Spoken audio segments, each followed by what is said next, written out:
Hi there, everybody. Mike Petras here, your Star Realtor of Star and the Treasure Valley. Curious about how a house is built from the start to finish?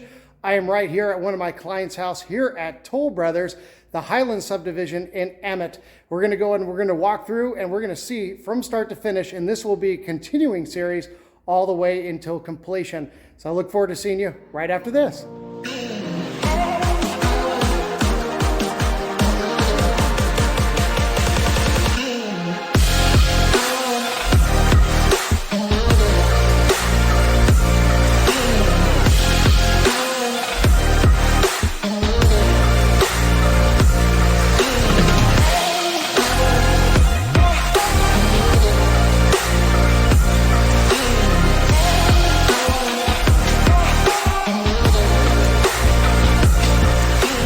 Well, welcome back after the break, everybody. Again, here at Toll Brothers, the Highland Subdivision in Emmett, Idaho. And we're going to basically kind of walk through and talk about this house before they actually put in the sheetrock. And of course, this will be a series I'll kind of continue up until completion to kind of go ahead and show you and get you familiar with how home builders go ahead and build out here, say in the Treasure Valley and even elsewhere.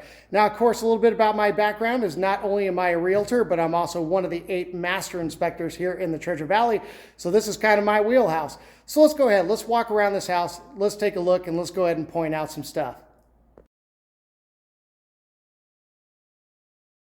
So let's go ahead and let's start off here in the living room and let's kind of work our way around. Some of the things that I just kind of want to point out is that all of your load-bearing walls, okay, generally all wrapping around the house and maybe some other areas in the house, all depending if you might have a bonus room upstairs, etc., is going to be 2x6 framing that we've got. So this is going to be really thick. Now, contractors, per code can really kind of span these out to 24-inch, but you can see here at Toll Brothers that they go 16-inch standard when they come to their exterior walls, which is really, really cool stuff. In some of my previous videos, when I did talk about new construction, I did mention that plumbing nowadays is always going to be upgraded to a cross-linked polyethylene, okay, or what is known as modern-day PEX. Now, PEX did have some issues, back in the day when it came down to their fittings when they used to use brass. And the brass, generally, the alloy was kind of cheated because copper was expensive at that time. And they usually upped the zinc aspect of the copper alloy, which would cause it to, punch or break or become brittle into zinc from the inside. They have since fixed those, and you can see if I were to actually pop in the crawl space, but I don't need to, right here we can see our F1960 plastic fittings that we have capping off the end of these pipes before they end up hooking it up to the sink, which this will be the sink assembly over here. Of course, our drain lines are going to be ABS, okay, and per code, the drain lines underneath a kitchen is going to have to be 1.5 inches to go through, but it's also going to be a 2-inch drain line that's going to run all the way into about a 4-inch drain line that's going to lead out of the house itself. Looking over here too, we can see where our kitchen is going to go ahead and be plumbed in. Again, over here, we've got a 220 line reaching over that if there was going to be an electric stove. But I know at this house in particular, they are going to be putting in a gas range so we can see our black iron pipe that's going to be coming up. Now, some builders will go ahead and use CSST, but not all. Some will, and what CSST is corrugated stainless steel tubing, but not all of them will do that. They will kind of tend to upgrade and they'll put in the black iron. And you can see here that Toll Brothers does that, which makes them a really good option for a builder because it's just a better product. If we are moving, so let's just say moving over here into bedroom number 1. Of course, we notice our 2x6 framing that we do have because this is going to be a perimeter load-bearing wall. But if we're looking at some of the partitions in themselves, we're going to notice that the partition walls are going to be 2x4. Now, of course, the partition walls can also be put at a 24 on center, but in this case, Toll Brothers does do it a 16 OC all the way around the house. This would be another example of a partition wall, and this is where basically the entertainment center is going to be right here. You can see some of the Smurf tubing, or in this case, it's not blue, but it's orange, and this is where more or less a chase for all of your electronic cables to run down to more or less conceal them behind the wall. Really, really cool stuff. Toll Brothers also does give the option if you wanted to put in, like, say, Cat 6 cables, you know, here or there around the house, that you have the opportunity to do that. In this case, that they did. So the subfloor throughout the homes too is generally going to be, well, just kind of shallow of a 3/4 inch tongue and groove. That's going to be staggered pattern along. And as we can see, you know, the little green grooves from the sides that they put into this material, you can see that they went ahead and staggered it out. So when you're doing your pre-construct or your pre-drywall inspection, it's one thing that you want to take a look for is just to make sure that they went ahead and staggered the subfloor all the way around the house, which in this case, Toll Brothers did an absolutely perfect job. Well, before we go ahead and let's take a look at the roof, of course, I want to point out that every single roof framing that you're going to find around the Treasure Valley and really across the United States nowadays is going to be truss work, which is what you see right above here, and it's going to be engineered truss work. So one of the things that you want to do is that you don't want to cut any of this stuff. Really, just don't do it, because these are engineered to be able to take the dead loads that you might have from like snow, etc., wind, uplift as we go along. I mean, there's a lot of other different factors that kind of come into, you know, how they engineer these, but just keep in mind, if you're like, say, thinking about installing a whole house fan later on down the road, make sure that you do not cut into these trusses. They always are going to be spaced 2 feet apart, and these things are strong as nails, a lot better than the old days of when they had just regular roof rafters and they had ceiling rafters going and attaching. They also, you might notice what these little connectors are if we're looking at the truss end sides. That's going to be basically hurricane strapping. So if a wind were to come up and really start, you know, pushing on the roof system at, say, the soffits, it's not going to lift up the roof on that aspect. So really cool stuff that they have upgraded throughout the years just to make sure that everything stays attached to one another. All right, hey, welcome down to kind of the dark aspect of the house, and that's going to be the crawl space. Just quickly want to show you a couple things down here in terms of how they generally frame and take care of things right here in the Treasure Valley. So in the case of the crawl space and the floor framing itself, what you're normally going to have is what's known as TGIs or I-beams, wooden I-beams in this case. And of course, we're going to have our OSB web that's going to come in between these that are going to be connected by what are known as flanges.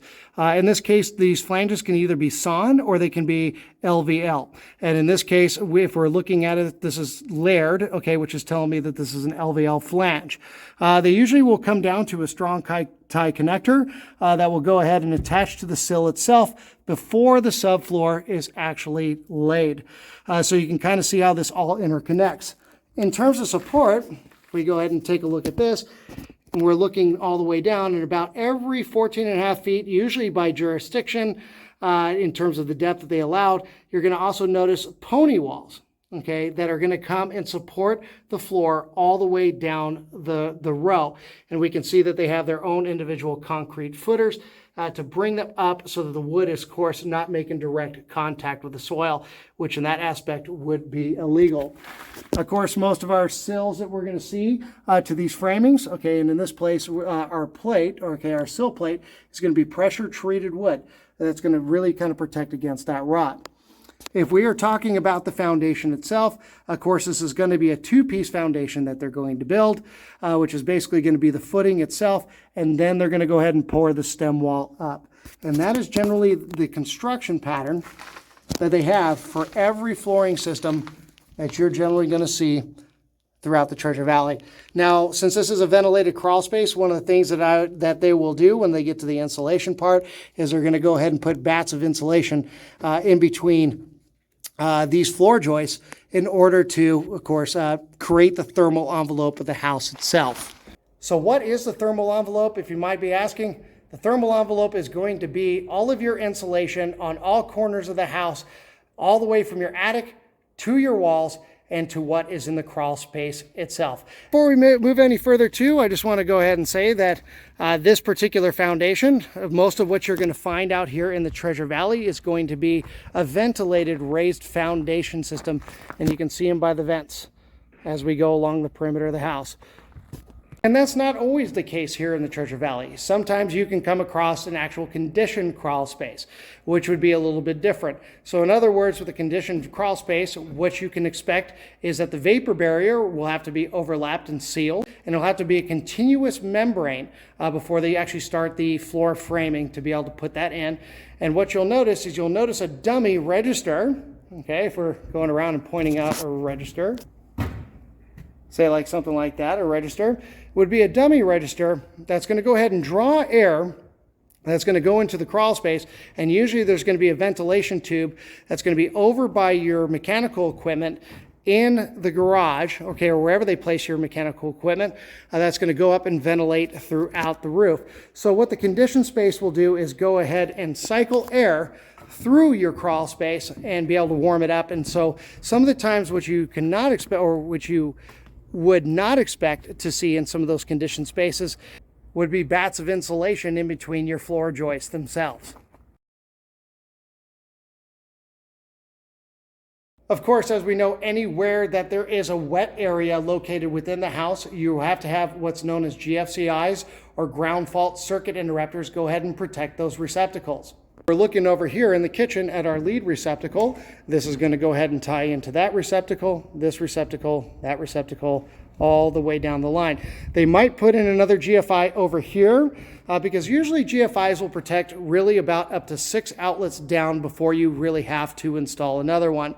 Sometimes if you do install them within 6 of one another, they can tend to kind of combat one another, or you just have to reset one down the line before the other one in order to reset them. So GFIs, of course, you'll see them in every primary bathroom, kitchen, garage, and exterior.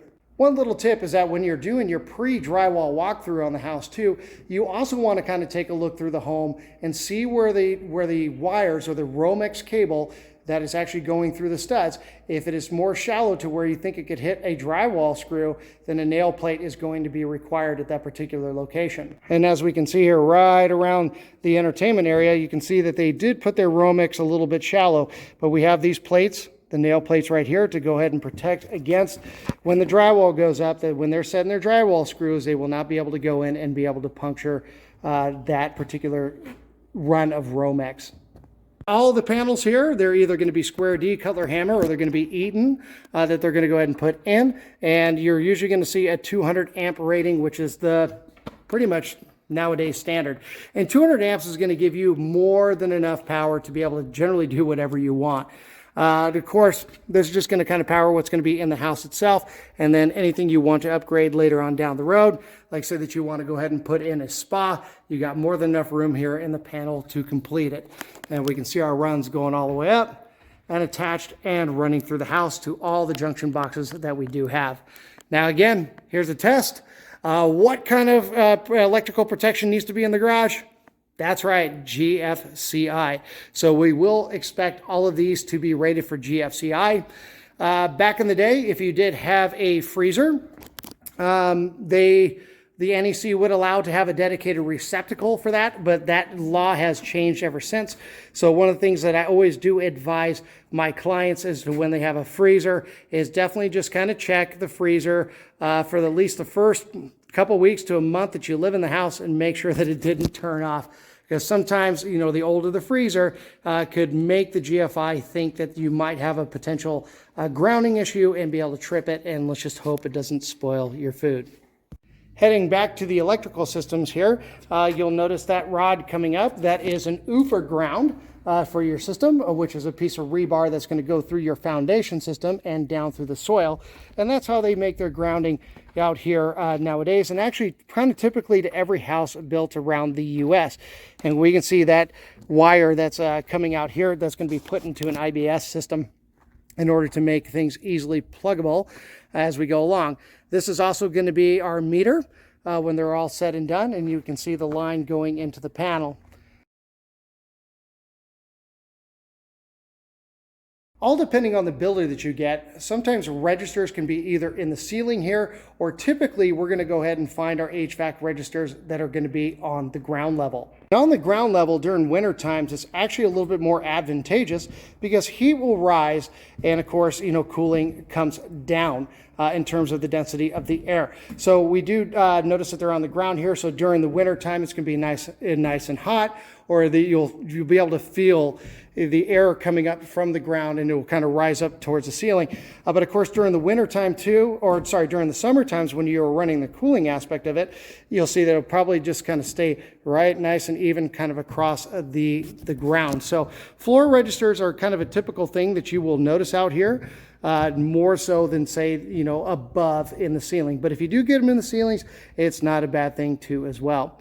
One of the coolest things that I do love about Toll Brothers here is their choice in HVAC equipment, which is Carrier. Honestly, in my opinion, Carrier makes the best stuff, period, in HVAC. Of course, that could be debatable when you're talking about Rheem, but some of the other builders will end up putting in more mid-grade stuff like Lennox, or maybe even on the other opposite spectrum of being as maybe not some of the best material would be a Goodman product system. But either way, Carrier makes some great stuff. Toll Brothers really does hop out with all of that and make themselves known in the HVAC department. Now let's kind of just touch back upon HVAC here real quick. Should you expect your HVAC to be in the garage in every single build that you find out here in the Treasure Valley? That is a question that I get from time to time from clients that give me a call or are actively looking at houses.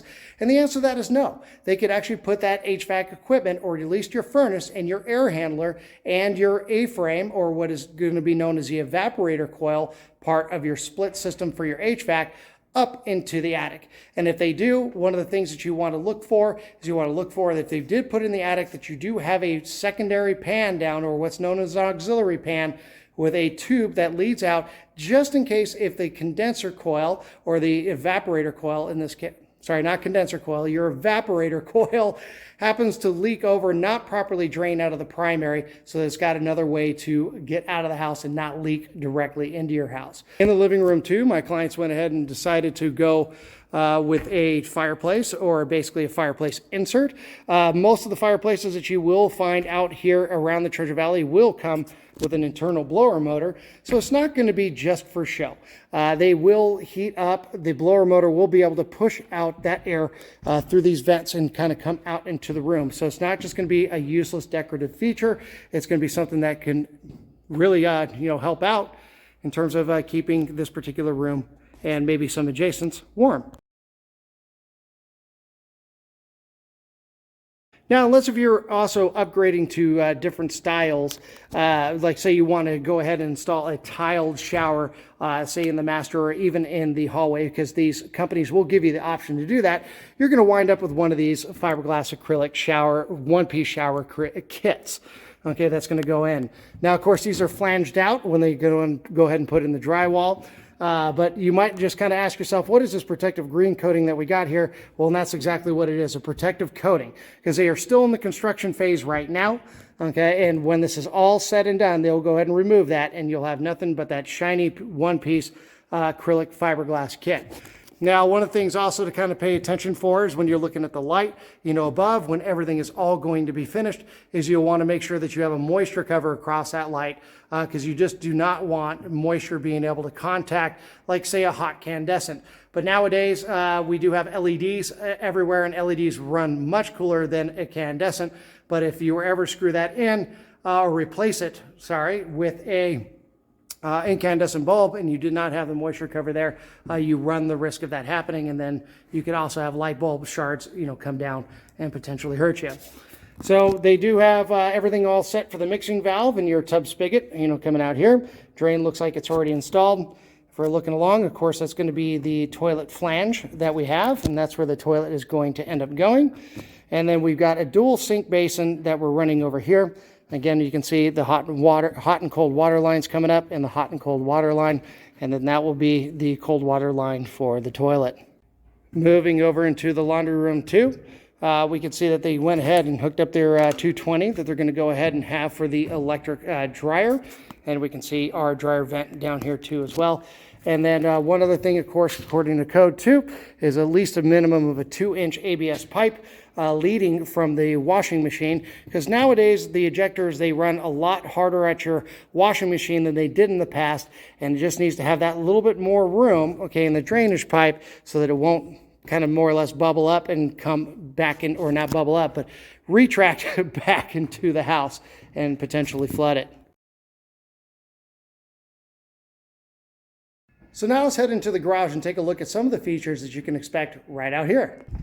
So now in this particular model, my clients opted to go for a 2-car garage, but in most floor plans with most builders out here, you could still find a 3-car available garage, or you can even find an RV bay. If we were taking a look at some of the properties, say down the way, they opted for the RV bay to be installed. Now, of course, that is going to be, of course, for an upgrade and a different price as we go along. But in this case, we're just going to go ahead and focus on the 2-car garage. Go ahead and take a look at this. This is one of the things that you're always going to notice out here in the garages too, is what's going to be known as a water softener loop. So if you ever do decide to put in a water softener system, this is where they're going to go ahead and hook it up and get that all said and done. Right now, I can tell over here that they are in the gas pressure test phase of this particular building project. So they're just testing it out, make sure there's no leaks. And this is where the hot water heater is going to hook up, and eventually also the flue from the furnace over here. So we're going to have a 50-gallon water, soft water heater that's going to move into here. Now, one of the things, by code in garages, okay, that they're going to require, okay, in any closet too, that you're going to have a furnace system, is going to be type X 5/8 inch 1-hour rated burn drywall. And that's what we got in here. And this rest of this garage is going to be coated in that too as well. Usually, this is up to the authority having jurisdiction too, is sometimes they require a double tape at every single seam in order to make it fire rated, but not in all cases. Sometimes you'll just see the single tape in order to allow for some fire rating. So let's head back outside. Let's actually kind of peek at one of the neighbors' houses real quick here and really kind of analyze what to expect on your house in terms of siding, your roofing, etc. Before we go ahead and talk about the exterior systems that we got going on, let's go ahead and let's take a look at the roof system. Of course, we got some step flashing that's coming down, and they will flash all these corners as it needs to be, connecting to from the roof gable to the actual side wall before they set it down. And then, of course, we have our underlayment too. Now, another common question that I get is, hey, Mike, well, I mean, how long can that underlayment, really be exposed like that for before they're going to go ahead and put the roof shingles on? Well, really, most of these companies will give an 8-month warranty protecting their product, saying like, nope, you can go have it exposed and you'll be perfectly fine. So usually the roof will not go on too until they put on the siding and they put on paint in order to not paint the shingles, because we have seen painters throughout the times accidentally go in there and paint the shingles and make them look all bad. So either way, these shingles, anticipate them to go on after this house has been sided and painted and ready to go. Okay, so if we're going to go ahead and we're going to take a look at the builder's house here real quick, or the neighbor's house. Builder's house, well, the neighbor's house. Of course, before wood became super expensive and product supply chain, stuff like that, started kind of breaking down here and economy-wise, wood composition siding would be what you would normally expect on a house. But nowadays, since wood composition has definitely not been as available as, say, Hardybacker siding, which is what Toll Brothers uses here on their homes, which is a fiber cement siding, has now replaced the wood composition. And if you were to ask me what is better between the both, it's definitely going to be the Hardybacker siding. So the fiber cement board is super, super awesome. But of course, they still do use wood paneling for their verticals that they've got. And if we're going to go ahead and we're going to take a look at the shingles themselves on the roof, what you can expect is a 30-year composition shingle or 30-year asphalt shingle that you are going to get as a roofing system. So all in all, as we can see as we're going along these houses, the builders out here, they do a wonderful job, especially here at Toll Brothers. So if you are thinking about a Toll Brothers, or you'd like to know more about their subdivisions across the Treasure Valley, please feel free to reach out to me today. More than happy to represent you in one of these builds. Windows that you find are going to be energy performance windows, pretty much on all new construction that you're going to find out here. Of course, they're going to be vinyl frames. Metal frames kind of went the wayside as time kind of went on, because metal frames were known to condensate and basically kind of hurt the drywall more or less over time. But they are going to be dual pane systems that you'll have, and the ratings on them should be around, an R value of anywhere from about 5 to 7. Glass really doesn't have like the R value that you're going to get into the walls. Speaking of what they're going to go ahead and put in between the 2x6s is they're going to go ahead and put in an R value of a minimum of 21. Okay, is what they're kind of requiring out here nowadays. Now that does vary between city and county requirements. It all depends on the authority having jurisdiction. Sometimes you could see an R value of 19, which could be a common deal. And you'll more or less kind of notice that on your box, on the electrical box, when they go ahead and put their tags in terms of what kind of insulation value they're going to put in. In crawl space, it's usually about an R value of 30. And in most attics, you're going to be looking at an R value of 38 minimum. Now, that always depends. That depends on the builder and whether or not they want to upgrade that particular R value. But again, that is up to them. Or not up to them, it's up to the authority having jurisdiction and whether or not the builder wants to upgrade and go above the minimum requirement, which is 38 out here in the Treasure Valley. So as we walk along the house here, we can go ahead and we can take a look at the sheathing that they more or less have put up. These are what's known as zip systems. So not only is it the sheathing in itself, but it also includes the water resistive air barrier protection, on this. Now that's not always common. Okay, for every single build that's out here. Sometimes they will they'll actually sheath with OSB, and then they'll lay their air vapor barrier over the top of that. So just kind of expect that, but in these zip systems, it's a new kind of more or less system to where it really makes it very easy for them to go ahead and sheath and also be able to protect the house before they actually lay down their siding. And as we can see, they do got the zip flash systems, the protective tape that goes in between the seams before they lay down their siding. Hose bibs, around here too, are going to be anti-hose frib or anti-freeze, hose bibs with an anti-siphon there too on as well. And basically, more or less is what that is that will go deep into, or you'll go deep inside the wall in order to protect against the hose bib from actually freezing during the winter times out here in the Treasure Valley. So that is one thing that you'll see a very commonplace around the Treasure Valley. As we did talk about the window systems too, of course they are flanged window systems, not like retrofits if you were to be installing them on, say, an older home. But one of the things that you always kind of want to watch out for too is the flashing on these and whether or not they made the flashings correct. Of course, they're going to lay their bottom first before they lay the window, and then over the flanges themselves, they'll go with the sides, and then they'll finally go with the top, which creates just a water protective system ever in case if water were to bypass the siding itself, and protects it from being able to worm, from moisture being able to worm its way into the house. Of course, we got some head wall flashings here too. That's going to come down on any gable slip that's going to come this direction. I did point out the step wall flashings in the front. And then of course, we do got our exterior lighting. As you can see, the Romex coming out of the walls that they're going to install over here. When you're also walking along the house, you may kind of wonder, what are these white basic chases here, the Duro vents? What these are going to be introducing in chases to be introducing air up into the attic. So what this does is it goes ahead and creates a channel way. So when we go outside here in a second, to allow air to come up into the attic space in order to properly ventilate it. Because what they'll do is when they're going to come in and spray their insulation, which is most likely going to be a loose fill mineral wool, that's going to be a blown in insulation. This protects those particular areas from being able to be blocked off so that that ventilation can come up into the attic space and be able to keep the attic space the same temperature. Now, as the outside, and that's what we want to be able to do in order to prevent against ice dams per se. Now they will go ahead and they will box in these soffits.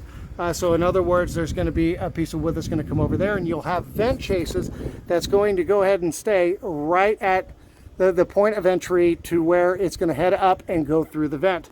And of course, there's going to be roof vents on top of the roof, which I can't really, well, actually, we're looking at the neighbor's house over here. You see that one, that one, that one, that one, and that one is going to be your roof vents to where it goes ahead, comes up through these Duro vents that we have on the inside, going ahead and keep the attic the same temperature as it is outside. And of course, your thermal envelope is going to be protected by the insulation that they are going to go ahead and blow in. And then that air will come up, rise out, and be able to keep the attic the same temperature as the outside to prevent against ice damming, stuff like that. If you'd like to know a little bit more about ice damming and all that, please feel free to give me a call. Be more than happy to explain it to you, or you can go ahead and research that on Google and kind of learn what it's all about. But also, I do anticipate them to install a couple of gable vents, which will be on this side of the attic, and of course on the other side of the attic, which will keep nice ventilation flow going through the attic space. One of the coolest things that you're going to find out here in the Treasure Valley too, unlike say other states like say California, is that your irrigation is not going to be set up on city water. There is going to be irrigation that is going to be provided to these cities that are going to come out right here in the pressurized irrigation system. So it will be a completely separate system from being on your city water like you might be used to. So do not expect your bills when you're coming out here to be extremely high for water. In fact, most of the bills for your irrigation water, it's going to be on a seasonal deal. That's going to start basically in about March to April, and it's going to end around the mid-October time here in the Treasure Valley. And usually the fees for your irrigation water is going to be included as a part of your HOA dues. So just expect that in terms of watering your lawns. It's not going to cost you an arm and a leg to do that. All right, everybody. Well, hey, thank you for taking that tour with me at my client's house right here at the Toll Brothers Subdivision, Highland Subdivision here in Emmett, Idaho. Now, of course, Toll Brothers has subdivisions all over the Treasure Valley. And if you are looking for a Toll Brothers home, feel free to reach out to me today. Be more than happy to represent you. Of course, it is always advantageous to have a realtor in your corner, as per se, to working with the builder directly themselves, because most of the builder's agents, and sorry, I'm not trying to knock on anything, but builder's agents sometimes will tend to worry about the builder, as per se, to a private realtor like us that will represent you and be able to do our best in the negotiations to get you the best price, concessions, and be able to negotiate even incentives from the builder, and especially in this market as it's turned to a buyer's market. So again, this will be a video that will continue all throughout this building process, and I'll continue to go across how things are done. And of course, if you have any further questions regarding construction, or you're looking to buy, sell, or invest in real estate right here in the Treasure Valley, please feel free to reach out to me today. I can be reached at 208-715-STAR. Again, that's 208-715-7827. And if you're looking to begin your home shopping experience today, please visit my website at www.yourstarrealtor.com. If you're thinking about moving in from out of state, please click in the description below, download my free relocation guide, so that way you're in the know before you decide to make the move. And most importantly, hit the subscribe button below, click the notification bell so that you're constantly in tune with all the videos that I do come out with in the future.